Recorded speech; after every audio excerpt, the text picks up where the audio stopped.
परम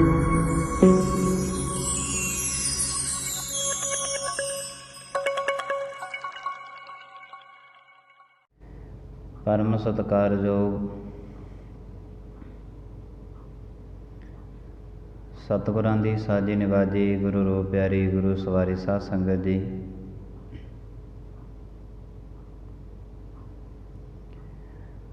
आप सारियां संगतां गुरु दरबार दियां हाजरियां नितनेम कर्म अनुसार भर करके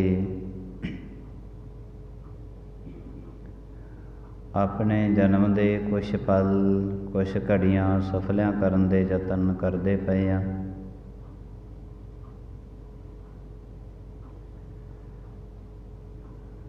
हर एक मनुख दी आपो अपनी एक उम्मीद है परमेश्वर ते। कोई परमेश्वर तो दाता मंगता है, कोई परमेश्वर तो अनेकां तरह दीयां दातां मंग के लोक अते परलोक सुहेले दा बचन मंगता है।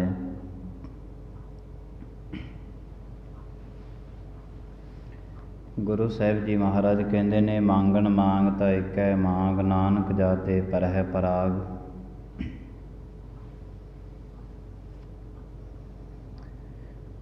मंगना ता सच एक, जिस तुस देवै आप, सदा सदा वडियाइयां नानक गुर पास। जे मंगना है ते परमेश्वर दा नाम मंगना कर, जिस दे विच लोक अते परलोक दे सारे सुख जिहड़े ने वो मौजूद ने।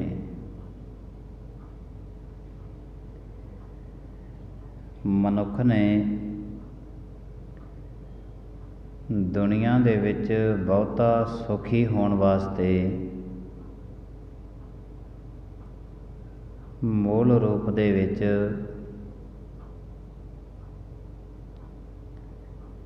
बड़ा धन कमाउण दे यतन कीते ने।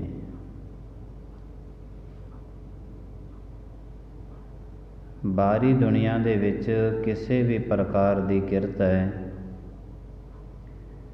कोई भी काम धंधे करते ने तो सारी दी सारे कम्मां दा मेन मनोरथ है धन,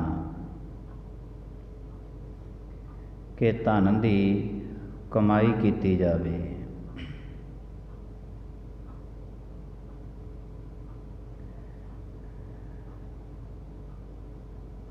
मनुख दे जिन्ने पुण्य है, दान है, सेवा है, सिमरन है, ये जिन्ने दे जिन्ने कर्म ने, ये सारे दे सारे मनुख नूं इक्को ही जगह पासे लेके जाते ने, वो है नाम। जपो तां एको नामा, अवर निराफल कामा। बाहर दे जिन्ने भी काम ने वो सारे दे सारे मनुख नूं धन वाले पासे लेके जाते ने। दुनियावी कामां दा मकसद है धन।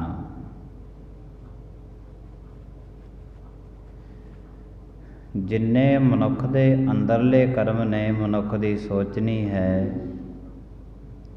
चंगियाई है, वो सारे दे सारे कर्म जिहड़े ने इन्हां नूं धार्मिक कर्म कहंदे हन।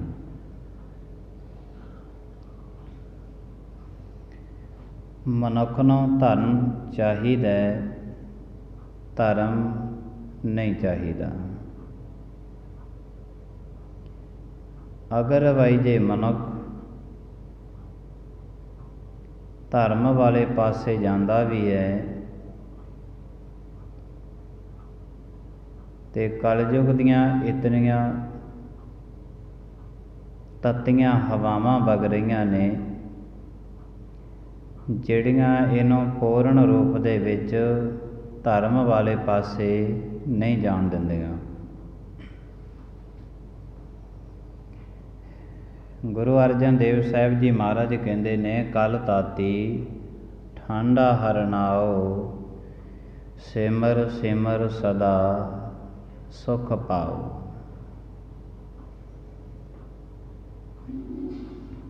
ਕਲਯੁਗ ਦੀਆਂ ਤੱਤੀਆਂ ਹਵਾਵਾਂ ਕਿਹੜੀਆਂ ਨੇ?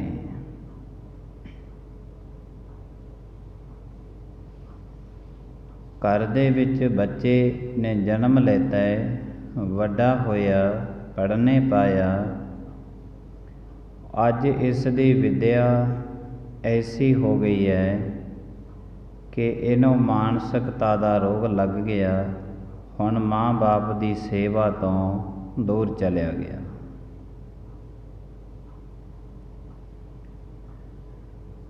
ਸੋਚਿਆ ਸੀ ਕਿ ਕੁਝ ਸਮਾਂ ਠੰਡੀਆਂ ਹਵਾਵਾਂ ਮਿਲਣਗੀਆਂ, ਪਰ ਨਹੀਂ ਮਿਲੀਆਂ। ਸੋਚਿਆ ਸੀ ਕਿ ਔਲਾਦ ਤੋਂ ਕੋਈ ਬੜਾ ਸੁੱਖ ਮਿਲੇਗਾ, ਇਹ ਨਹੀਂ ਮਿਲਿਆ।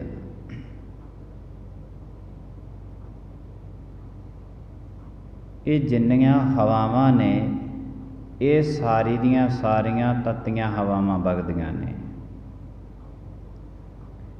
ਬਹੁਤਾ ਪੜ੍ਹੇ ਲਿਖੇ ਮਨੁੱਖ ਬਹੁਤੇ ਵੱਡੇ ਵੱਡੇ ਗੁਨਾਹਾਂ ਨੂੰ ਜਨਮ ਦਿੰਦੇ ਨੇ। ਅਨਪੜ੍ਹ ਬੰਦਾ ਬਹੁਤਾ ਵੱਡਾ ਗੁਨਾਹ ਨਹੀਂ ਕੋਈ ਕਰ ਸਕਦਾ,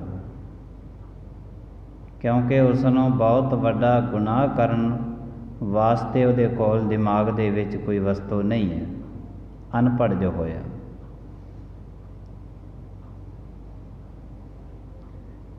ਪੜ੍ਹੇ ਲਿਖੇ ਮਨੁੱਖਾਂ ਨੇ ਬਹੁਤ ਕੁਝ ਵੱਡੇ ਵੱਡੇ ਗੁਨਾਹਾਂ ਨੂੰ ਜਨਮ ਦਿੱਤਾ ਹੈ। ਇਸ ਲਈ ਸਮੇਂ ਸਮੇਂ ਦੇ ਨਾਲ ਹੱਥ ਕੜੀਆਂ ਦੇ ਵਿੱਚ ਸਰਕਾਰਾਂ ਨੂੰ ਵਾਧਾ ਕਰਨਾ ਪਿਆ। ਜੇਲ੍ਹ ਖਾਨੇ ਵੱਡੇ ਵੱਡੇ ਬਣਾਉਣੇ ਪੈ ਗਏ ਨੇ। ਵੱਡੀ ਤਾਦਾਦ ਦੇ ਵਿੱਚ ਦੁਨੀਆ ਦੀ ਰਖਵਾਲੀ ਕਰਨ ਵਾਸਤੇ ਅਨੇਕਾਂ ਤਰ੍ਹਾਂ ਦੀ ਪੁਲਿਸ ਨੂੰ ਭਰਤੀ ਕੀਤਾ ਜਾਂਦਾ ਹੈ। ਜਿਵੇਂ ਜਿਵੇਂ ਕ੍ਰਾਈਮ ਵੱਧਦਾ ਤੁਰਿਆ ਜਾਂਦਾ ਹੈ, ਉਵੇਂ ਉਵੇਂ ਕਾਨੂੰਨ ਨੂੰ ਸਖਤ ਕਦਮ ਉਠਾਉਣੇ ਪੈ ਰਹੇ ਨੇ। ਜਿਨ੍ਹਾਂ ਸਮਿਆਂ ਦੇ ਵਿੱਚ ਲੋਕ ਅਨਪੜ੍ਹ ਹੁੰਦੇ ਸੀ, ਉਹਨਾਂ ਸਮਿਆਂ ਦੇ ਵਿੱਚ ਇਹ ਵਸਤੂ ਨਹੀਂ ਕਦੇ ਹੁੰਦੀ ਸੀ। ਇੱਕੋ ਘਰ ਦੇ ਵਿੱਚ ਕਈ ਕਈ ਪਰਿਵਾਰ ਪਲਦੇ ਰਹਿੰਦੇ ਸੀ। ਅਜੋਕੇ ਸਮੇਂ ਦਾ ਦੌਰ ਚੱਲਦਾ ਹੈ। ਪੁੱਤਰ ਆਪਣੀ ਬਾਪ ਦੀ ਮੰਜੀ 'ਤੇ ਨਹੀਂ ਬੈਠ ਰਿਹਾ, ਭਰਾ ਆਪਣੇ ਭਰਾ ਦੇ ਨਾਲ ਬੈਠ ਕੇ ਰੋਟੀ ਨਹੀਂ ਖਾ ਰਿਹਾ।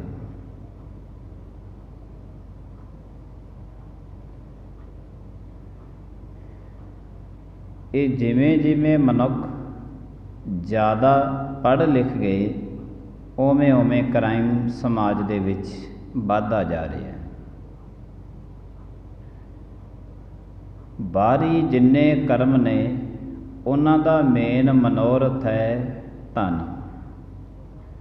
ਪੁੰਨ, ਦਾਨ, ਸੇਵਾ, ਸਿਮਰਨ ਜਿਹੜਾ ਮਨੁੱਖ ਧਰਮ ਦੇ ਪੱਖ 'ਤੇ ਕਰ ਰਿਹਾ ਹੈ, ਉਹਦਾ ਮਨੋਰਥ ਹੈ ਨਾਮ, ਭਾਵ ਅੰਦਰ ਦੀ। ਜਿੰਨੇ ਬਾਹਰ ਕਰਮ ਕਰਦਾ ਹੈ, ਮਨੋਰਥ ਹੈ ਧਨ। ਅੰਦਰ ਜਿੰਨੇ ਕਰਮ ਕਰਦਾ ਹੈ, ਮੇਨ ਮਨੋਰਥ ਹੈ ਧਰਮ, ਨਾਮ।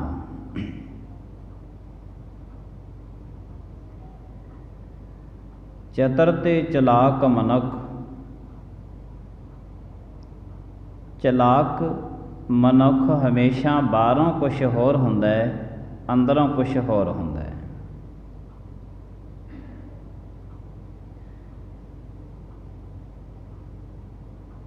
ਤੇ ਜਿਹੜੇ ਮਨੁੱਖ ਬਾਹਰੋਂ ਅਤੇ ਅੰਦਰੋਂ ਇੱਕ ਨੇ,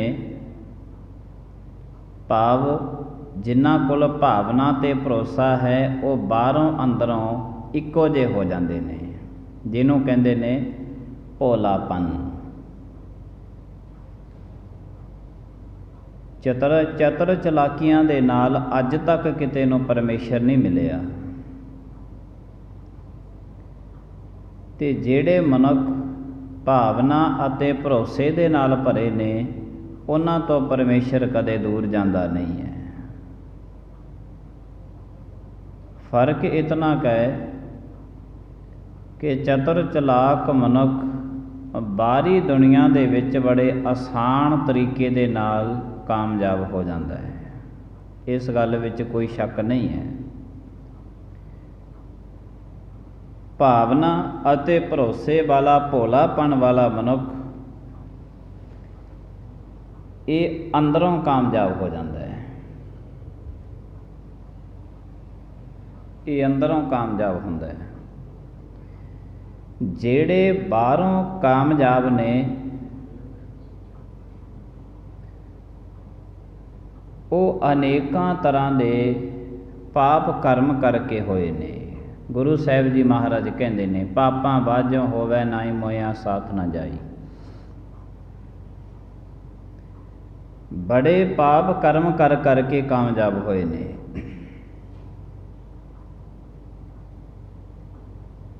ਪਰ ਉਹ ਜਿਸ ਦਿਨ ਨੂੰ ਕਾਮਯਾਬ ਹੋਏ, ਉਸੇ ਦਿਨ ਨੂੰ ਜਿਹੜੀ ਜ਼ਿੰਦਗੀ ਹੈ, ਇਹ ਉਹਨਾਂ ਨੂੰ ਜਵਾਬ ਦੇ ਦਿੰਦੀ ਹੈ। ਤੇ ਜਦੋਂ ਜ਼ਿੰਦਗੀ ਜਵਾਬ ਦੇਣਾ ਸ਼ੁਰੂ ਕਰਦੀ ਹੈ ਹੌਲੀ ਹੌਲੀ, ਫਿਰ ਉਹ ਮਨੁੱਖ ਆਪਣੀ ਜ਼ਿੰਦਗੀ ਨੂੰ ਵੀ ਬਦਲਣਾ ਚਾਹੁੰਦੇ ਨੇ। ਜਿਹੜੇ ਬਾਹਰੋਂ ਕਾਮਯਾਬ ਹੋਏ ਨੇ, ਉਹ ਆਪਣੀ ਬਾਹਰਲੀ ਜ਼ਿੰਦਗੀ ਨੂੰ ਵੀ ਬਦਲਣਾ ਚਾਹੁੰਦੇ ਨੇ, ਦੁਨੀਆ ਤੋਂ ਆਪਣੀ ਉਮਰ ਵੀ ਛਪਾਉਂਦੇ ਨੇ।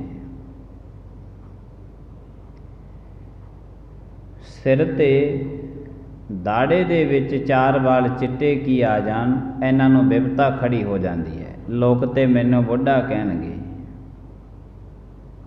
ਬਿਪਤਾ ਖੜੀ ਹੋ ਜਾਂਦੀ ਹੈ। 2-4 ਬਾਲ ਦਾੜੇ ਦੇ ਵੱਧ ਕੀ ਜਾਣ, ਇਹ ਵਿਚਾਰੇ ਬੜੇ ਭੱਜਦੇ ਨੇ ਕਿ ਨਾਈ ਨੂੰ ਲੱਭੀਏ, ਇਹ ਵਧਿਆ ਹੋਇਆ ਦਾੜਾ ਤੇ ਲੋਕ ਕੀ ਕਹਿਣਗੇ। ਕਿਉਂਕਿ ਬਾਹਰੋਂ ਮਸਾਂ ਕਾਮਯਾਬ ਹੋਏ ਸੀ, ਤੇ ਬਾਹਰ ਦੀ ਜਿਹੜੀ ਕਾਮਯਾਬੀ ਹੈ, ਹੁਣ ਇਹ ਸਰੀਰ ਦੱਸੇਗਾ ਕਿ ਅੰਦਰੋਂ ਬਿਲਕੁਲ ਨਾਕਾਮ ਹੁੰਦਾ ਤੁਰਿਆ ਜਾ ਰਿਹਾ ਹੈ। ਅੰਦਰੋਂ ਬਿਲਕੁਲ ਨਾਕਾਮ ਹੁੰਦਾ ਤੁਰਿਆ ਜਾ ਰਿਹਾ ਹੈ। ਇਹ ਤੇ ਮਨੁੱਖ ਹੁਣ ਸਰੀਰ ਦੱਸੇਗਾ ਮੈਂ ਬਾਹਰੋਂ ਤੇ ਬੜਾ ਕਾਮਯਾਬ ਹੈ, ਹੁਣ ਮੇਰਾ ਸਰੀਰ ਦੱਸੂਗਾ ਲੋਕਾਂ ਨੂੰ ਕਿ ਮੈਂ ਨਾਕਾਮ ਹੁੰਦਾ ਜਾ ਰਿਹਾ, ਬੁੱਢਾ ਹੁੰਦਾ ਤੁਰਿਆ ਜਾ ਰਿਹਾ। ਇਸ ਕਰਕੇ ਮੈਂ ਦਿਸਣਾ ਨਹੀਂ ਚਾਹੁੰਦਾ। ਬਹੁਤੇ ਲੋਕ ਜਿਹੜੇ ਨੇ, ਫਿਰ ਇੱਥੋਂ ਆਪਣੀ ਉਮਰ ਛਪਾਉਂਦੇ ਨੇ।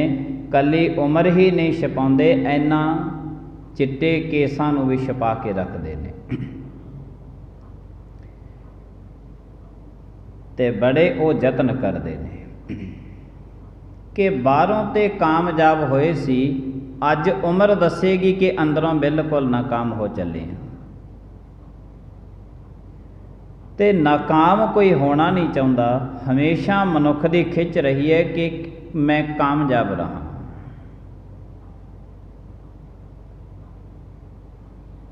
ਚਤਰਾਈਆਂ ਦੇ ਨਾਲ, ਚਲਾਕੀਆਂ ਦੇ ਨਾਲ ਜਿਹੜੇ ਕਾਮਯਾਬ ਹੋਏ ਨੇ, ਜਿਹੜੇ ਕਾਮਯਾਬ ਹੋਏ ਨੇ, ਸੱਚ ਜਾਣਿਓ, ਆਪਣੀ ਜ਼ਬਾਨ ਦੇ ਵਿੱਚੋਂ ਕਦੇ ਨਹੀਂ ਕਹਿਣਗੇ ਕਿ ਮੈਂ ਬੜੀਆਂ ਚਤਰ ਚਲਾਕੀਆਂ ਕੀਤੀਆਂ, ਬੜਾ ਕੁਛ ਕੀਤਾ, ਇਸੇ ਕਰਕੇ ਮੈਂ ਕਾਮਯਾਬ ਹੋਇਆ। ਪਰ ਉਹਨਾਂ ਦੇ ਅੰਦਰੋਂ ਆਤਮਾ ਜ਼ਰੂਰ ਉਹਨਾਂ ਨੂੰ ਆਵਾਜ਼ਾਂ ਮਾਰਦੀ ਹੁੰਦੀ ਹੈ ਕਿ ਮਨਾ, ਪਿਛੋਕੜ ਲੰਘੇ ਹੋਏ ਸਮੇਂ ਦੇ ਵਿੱਚ ਤੂੰ ਬੜੀਆਂ ਚਤਰ ਚਲਾਕੀਆਂ ਕੀਤੀਆਂ, ਇਹ ਹੁਣ ਤੈਨੂੰ ਭੁਗਤਣੀਆਂ ਪੈਣਗੀਆਂ। ਹੁਣ ਤੇਰੀ ਔਲਾਦ ਨਹੀਂ ਭੁਗਤੇਗੀ, ਤੂੰ ਭੁਗਤੇਂਗਾ। सारी जिंदगी ये कर्म करता रहा, बाहरों कामयाब होने वास्ते चतर चलाकियां करता रहा, बड़ियां ठगियां करता रहा, बेईमानी करता रहा, दुराचार करता रहा, अत्याचार करता रहा ते कामयाब होया। ते हुण जद कामयाब होया ते हुण उम्र जिहड़ी है वडेरी हो गई ते फिर उम्र नूं छिपाउंदा है। कोई भी यतन क्यों ना कीता जावे, हर एक मनुख की इच्छा हुंदी है कि मैं अपनी उम्र नूं छिपा के रखां, छिपा के रखां। बंदे कोल थोड़े जे घट यतन हुंदे ने उम्र छिपाउण दे, बीबियां दे कोल ते लखां यतन ने उम्र छिपा के रखण दे, लखां यतन ने। भावें औलाद सिर तो 4 उंगलां वड्डी हो जावे, फिर भी हर एक मनुख अपनी उम्र छिपा के रखता है। खैर बाहरों कामयाब चतुर ते चलाकियां दे नाल हो जाता है, अंदरों कामयाब मनुख परमेश्वर दे नाम दे नाल हुंदा है। ते वो अंदरों कामयाब हो जाते हैं जिन्हां दी भावना भरोसा वज्या रहिंदा है, इहदे विचों भोलापन जन्म लैंदा है। ते भोलेपन जिहड़ा मनुख समाज दे विच है, ऐसे नूं चतर चलाक बंदा बड़े आसान तरीके दे नाल ठग लैंदा है, बड़े आसान तरीके दे नाल ठगदा है। भोलेपन मनुख नूं सिख साधी ने मनसफ दे कोल शिकायत कीती सी। ऐ मनसफ, मैं एक बंदे ते बड़ा भरोसा कीता, बड़ा भरोसा कीता, पर वो बंदा मैंने मेरे नाल ठगी मार गया। मनसफ कहन लग्या ठीक है, उन्होंने तलब किया, कचहरी दे विच बुला लिया। की गल भाई, तेरे ते ने भरोसा किया ते तू इस दे नाल ठगी मार गया। वो कहंदा जी हाँ ठगी मारी है। क्यों मारी इस दे नाल ठगी तो? कहंदे इस दे नाल मैं ठगी तां मारी जे इन्हें ठगी मरवाई है मैथों। इन्हें मेरे ते भरोसा किया, मैं इनू तां ठगिया। जे मेरे ते भरोसा ही ना करदा मैनू ठग किवें लैंदा। मैं इनू ठगिया तां जे इन्हें मैनू ठगाया। शायद आप जी दे गल पकड़ विच आवे कि मैं इसनों तां ठगिया जे इन्हें मैथों ठगी अपने नाल मरवाई है, मेरे नाल भरोसा इन्हें मेरे ते कीता है। ये मेरे ते भरोसा ही ना करदा ते मैनू ठग किवें लैंदा। ऐलानिया गुरु नानक देव साहब जी महाराज भी इतिहास मरदानिया ये संसार ठगां दा बन चुके है। ठगै सेते ठग रल आया, साथ पे इको जिहा गुरबाणी। महाराज संसार दे विच ठगिया कौन जाऊगा? कहंदे संसार विच ओही बंदा ठगिया जाऊगा जिहड़ा किसी ते भरोसा करूगा, वो ठगिया जाऊगा। जिहड़ा साथी बन गया, नाल रल गया, जिहड़ा साथी बन गया वो ठगिया जाऊगा। ते जद ये साथी बन के साथी नूं साथी ठगेगा, यह कलयुग है। इहनूं कलयुग कहंदे ने। कलयुग किस नूं कहंदे ने? सतगुरु महाराज जियां दी पवित्र गुरबाणी है, जे को सत करे सो छीजै, तप घर तप ना होई। जे को नाव लए बदनावी, कल के लखण एई।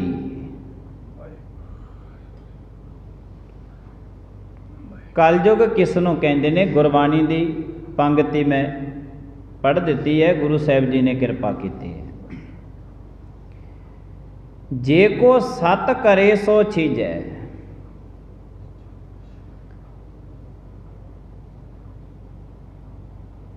बहुत वड्डी सच्चाई है इस दे विच। जे को सत करे सो छीजै। जेड़े सत करनगे, भाव सती होणगे, अंदरों अपने आप नूं सतवादी अखवाउणगे, अपने आप नूं सतवादी अखवाउणगे, अपने आप नूं धार्मिक अखवाउणगे। जे को सत करे सो छीजै। गुरबाणी है बिल्कुल इन बिन गुरु नानक देव साहब महाराज ने नक्शा खिंचिया दुनिया का। जे को सत करे सो छीजै। जेड़े मनुख अपने आप नूं सतवादी अखवाउणगे, सत वचन के अधिकारी अखवाउणगे, इन्हां दा जिहड़ा सत है ये छिज जाऊगा। अखवाउणगे जरूर, सतवादी अखवाउणगे, सत वचन के अधिकारी अखवाउणगे, अपने आप नूं वड्डे धार्मिक अखवाउणगे, पर इन्हां दा धर्म, इन्हां दा सत, इन्हां दा सतवादी छिज जाऊगा। भाव अंदरों बिल्कुल ये खाली होणगे। जे को सत करे सो छीजै। तप घर तप ना होई।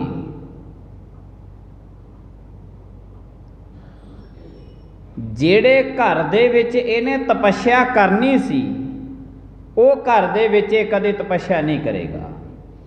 अगर भाई जे ये तपस्या करेगा भी ते इहदा कीता होया तप भी छिजदा जाएगा हौली हौली। तप घर तप ना होई। तप तपस्या बंदगी, तप करना, तपस्या करनी, ए बंदगी करनी। किहड़े घर दे विच? शरीर रूपी घर दे विच।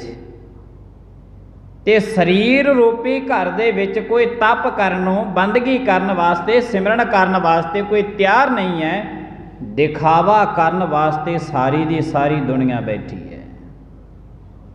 सारी दुनिया बैठी है। जपजी साहिब पढ़ना है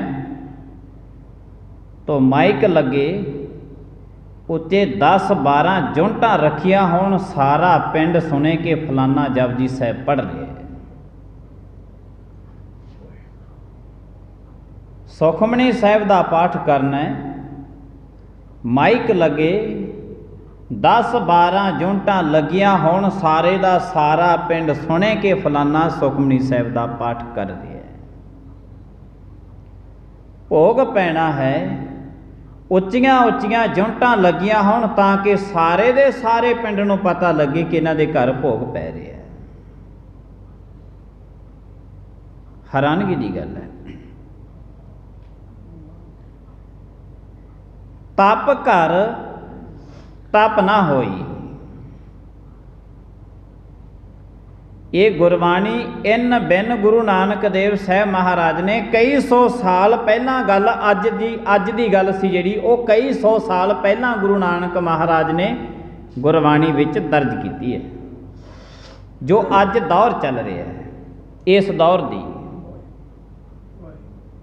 अगर भाई जे कोई गुरमुख प्यारा सज्जन ऐसा होवे जेड़ा कहे कि अज दे दौर की गल ते अज पता लग गई है, आने वाले दौर का की दौर चलना है, की कुछ होवेगा, वो मैं अकाल पुरख तो पता करना चाहुंदा। तो सिलसिलावार गुरबाणी पढ़े, सारी दी सारी दुनिया का नक्शा गुरु नानक सामने खिंच के रख देंगे। जेड़े घर दे विच तपस्या करनी सी, तप घर तप ना होई, वो घर दे विच तपस्या नहीं है। बाहरी दुनिया नूं दिखावा करता है कि मैं बंदगी करदा, मैं तपस्या करदा, मैं रब दा प्यारा है। तप घर तप ना होई। तू ऐस शरीर दे अंदर तपस्या करनी सी, बिल्कुल गौत रूप दे विच होके बैठ के करनी सी, वो तपस्या अज किसी दे कोल नहीं है। ये दो गल्लां बिल्कुल सच ने। जे को सत करे सो छीजै, तप घर तप ना होई। मनेगा तो कोई नहीं, मनण वाले तो कोई विरले होंदे ने। जे को सत करे सो छीजै, इन्हां सारियां दा सतवादियां दा सत है जिहड़ा ये छिज जाऊगा, बिल्कुल खत्म हो जाऊगा। तप घर तप ना होई। जेड़े घर दे विच इन्हां ने तपस्या करनी सी, शरीर रूपी घर दे विच, इहदे विच तपस्या नहीं करनगे। जे को नाव लए बदनावी, जे को नाव परमेश्वर दा लवेगा इस संसार दे विच, बदलावी वो भी चाहेगा कि मैं दुनिया जिहड़ी है मेरी पूर्ण रूप दे विच सिफत सलांघा करदी रहे। कल के लखण यही, इनू ते कलयुग कहंदे ने। इको पंक्ति है गुरु नानक महाराज दी, जिहदे विच बहुत वड्डी दुनिया की सच्चाई गुरु नानक महाराज अकाल पुरख ने पेश की है। कलयुग के लक्षण ने। होर कलयुग किस नूं कहंदे ने? होर कलयुग कित्थे है? दिन रात करके कलयुग नहीं आउंदा, रुत्तां करके कलयुग नहीं आउंदा, सालां करके कलयुग नहीं आउंदा। गुरु नानक दी गुरबाणी ते इस नूं मनदी है। कहंदे जिस दिन मनुख दी ये अवस्था बनी हुई, ऐसे मनुख नूं कलयुग कहंदे ने। कलयुग कदे समय नूं कहंदे ने कि दिन रात नूं कहंदे ने? नहीं, कलयुग समय नूं दिन रात नूं नहीं कहा जाता, कलयुगी मनुख नूं ही कहा जाता है जदों इसदे विचार बदल जाते हैं। कलयुग दिन रात थित वार सालां दे विच किसी भी वस्तु दे विच नहीं बदलदा। जद भी समा बदलदा है तो मनुख की विचारधारा दे अंदर बदलदा है। तो गुरबाणी की करती है? गुरबाणी मनुख नूं इन बिन सेध दे के उहदी विचारधारा दे विच बदला लिया दिंदी है। गुरबाणी मनुख की विचारधारा दे विच बदला लिया दिंदी है। होर कोई गुरबाणी किसी का शरीर नहीं बदलती। गुरबाणी किसी के काम नहीं बदल के दिंदी कि तू काम चंगा नहीं करता, तू ये काम कर ला। नहीं, गुरबाणी कहती है तू अपनी किरत कमाई कर, कमाई किरत तेरी कोई भी होवे, कोई गल नहीं, पर जेड़ी तेरी विचारधारा है ये सही होवे। गुरबाणी मनुख की विचारधारा बदलती है। तो जदों मनुख के विचार बदल जाते, विचार बदल जाते ने, फिर ये मनुख सतयुगी भी बन जाता है, फिर ये मनुख कलयुगी भी बन जाता है। सेख साधी नूं शिकायत उन्होंने दर्ज करवाई तो वह कहन लगे जी मैं इनू तां ठगिया जे इसने मेरे ते भरोसा किया, इन्हें मैनू ठगाया, मैं इनू तां ठगिया। पर माफ़ करना, ठगा उही सकता है जेड़ा मनुख भोलापन होवे, ते ठगदा वो है जेड़ा चतुर चलाक होवे, वो ठगदा है। तो अपने आप को हजार बारी ठगा देना मनुख नूं कोई घाटा नहीं पैंदा, पर जे एक बारी किसी नूं ठग लिया मनुख जन्मां जन्मां दे विच कोड़ी हो के खत्म होंदा है। बोलो सतनाम। हजार बारी अपने आप को ठगा देना कोई मनुख नूं घाटा नहीं पैंदा। एक बारी किसी नूं ठग लेना मनुख सारी दी सारी जिंदगी दुखां दे विच तड़फदे तड़फदे दी निकलदी है। सारी जिंदगी लंघ गई है तड़फदियां दी, एक भी सुख नहीं मिलिया। माँ बाप तो सुख नहीं मिलिया, औलाद पैदा हुई उस तो सुख नहीं मिलिया, घर मकान सोहने पाले उन्हां दे विचों सुख नहीं मिलिया, मोटर गड्डियां कारां बड़ा धन कमा लिया उन्हां तो सुख नहीं मिलिया। तो सुख मिलेगा कित्थों? मिलेगा कित्थों? फिर सुख वाली वो जगह लभ जिथों सुख मिलेगा। जे क्यों नहीं मिल रहा, मनुख के अक्सर ये सवाल होंदे ने कि क्यों नहीं सुख मिल रहे, क्यों नहीं आनंद मिलिया, ਇਹ ਸਵਾਲ ਦਾ ਜਵਾਬ ਦੇ ਫਿਰ ਅਕਾਲ ਪੁਰਖ ਦੀ ਗੁਰਬਾਣੀ ਪੜ੍ਹਨੀ ਪਊਗੀ। ਚੇਤੇ ਕਰ ਕਿ ਜਿਹੜਾ ਭੋਲਾਪਣ ਮਨੁੱਖ ਸੀ ਉਹਨੂੰ ਕਦੇ ਠੱਗਿਆ ਜ਼ਰੂਰ ਹੈ, ਠੱਗਿਆ।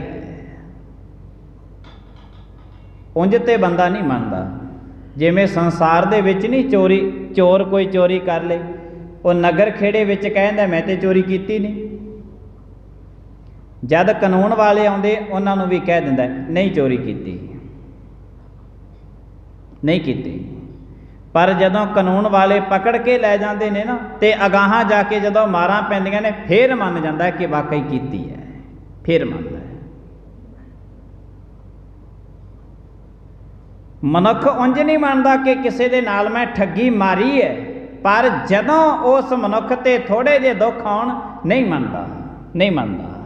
ਤੇ ਜਦੋਂ ਪੂਰਨ ਰੂਪ ਦੇ ਵਿੱਚ ਮੰਜੇ ਤੇ ਪੈ ਜੇ, ਰੋਟੀ ਚਾਹ ਪਾਣੀ ਮਿਲਣਾ ਹੋ ਜੇ ਬੰਦ, ਉਦੋਂ ਫਿਰ ਅੰਦਰੋਂ ਆਤਮਾ ਆਵਾਜ਼ ਮਾਰਦੀ ਹੈ ਕਿ ਕਿਸੇ ਨੂੰ ਠੱਗਿਆ ਸੀ, ਅੱਜ ਤਾਂ ਹੀ ਭੁੱਖਾ ਮਰਦਾ ਹੈ। ਅੰਦਰੋਂ ਆਵਾਜ਼ਾਂ ਆਉਂਦੀਆਂ ਨੇ, ਫਿਰ ਉਦੋਂ ਹੀ ਮੰਨ ਜਾਂਦਾ ਹੈ। ਤੇ ਜਦੋਂ ਮੰਨ ਜਾਂਦਾ ਹੈ ਉਦੋਂ ਫਿਰ ਪੱਲੇ ਕੁਛ ਵੀ ਨਹੀਂ ਰਹਿੰਦਾ, ਪੱਲੇ ਨਹੀਂ ਕੁਛ ਰਹਿੰਦਾ ਉਦੋਂ। ਤੋ ਕਿਸੇ ਹਜ਼ਾਰ ਵਾਰੀ ਆਪਣੇ ਆਪ ਨੂੰ ਠਗਾ ਦੇਣਾ ਮਨੁੱਖ ਨੂੰ ਕੋਈ ਘਾਟਾ ਨਹੀਂ ਹੈ, ਇੱਕ ਵਾਰੀ ਕਿਸੇ ਨੂੰ ਠੱਗ ਲੈਣਾ ਮਨੁੱਖ ਦੀ ਜ਼ਿੰਦਗੀ ਦੁੱਖਾਂ ਦੇ ਵਿੱਚ ਘਿਰ ਜਾਂਦੀ ਹੈ। ਗੁਰੂ ਸਾਹਿਬ ਜੀ ਮਹਾਰਾਜ ਕਿਰਪਾ ਕਰਨ। ਸਮਾਪਤੀ ਦਾ ਸਮਾਂ ਹੋ ਗਿਆ। ਫੁੱਲਾਂ ਚੁੱਕਾਂ ਦੀ ਖਿਮਾ। ਆਈਆਂ ਸੰਗਤਾਂ ਦਾ ਬਹੁਤ ਧੰਨਵਾਦ। ਗੁਰੂ ਨਾਨਕ ਦੇਵ ਸਾਹਿਬ ਜੀ ਮਹਾਰਾਜ ਨੇ ਗੁਰਬਾਣੀ ਦੇ ਵਿੱਚ ਇਹ ਪੰਗਤੀ ਜਿਹੜੀ ਅਸੀਂ ਚੇਤੇ ਰੱਖੀਏ ਕਿ ਕਲਯੁਗ ਕਿਸ ਨੂੰ ਕਹਿੰਦੇ ਨੇ। ਜੇ ਕੋ ਸਤ ਕਰੇ ਸੋ ਛੀਜੈ, ਤਪ ਘਰ ਤਪ ਨਾ ਹੋਈ। ਜੇ ਕੋ ਨਾਉ ਲਏ ਬਦਨਾਵੀ, ਕਲ ਕੇ ਲੱਖਣ ਇਹੀ। ਇਹ ਕਲਯੁਗ ਦੇ ਲੱਛਣ ਨੇ। ਤੋ ਮਨੁੱਖ ਆਪਣੇ ਘਰ ਤੇ, ਆਪਣੇ ਸਰੀਰ ਤੇ, ਪੂਰੇ ਜੀਵਨ ਤੇ ਆਪਣੀ ਨਜ਼ਰ ਮਾਰ ਕੇ ਦੇਖ ਲੈ ਕਿ ਕਲਯੁਗ ਮੇਰੇ ਕਿਹੜੇ ਕਿਹੜੇ ਕੋਨੇ ਦੇ ਵਿੱਚ ਵਸ ਰਿਹਾ ਹੈ। ਭੁੱਲਾਂ ਚੁੱਕਾਂ ਦੀ ਖਿਮਾ। ਆਈਆਂ ਸੰਗਤਾਂ ਦਾ ਧੰਨਵਾਦ। ਪ੍ਰੇਮ ਦੇ ਨਾਲ ਸਾਰੀ ਸੰਗਤ ਬੁਲਾਏ ਫਤਿਹ। ਵਾਹਿਗੁਰੂ ਜੀ ਕਾ ਖਾਲਸਾ, ਵਾਹਿਗੁਰੂ ਜੀ ਕੀ ਫਤਿਹ।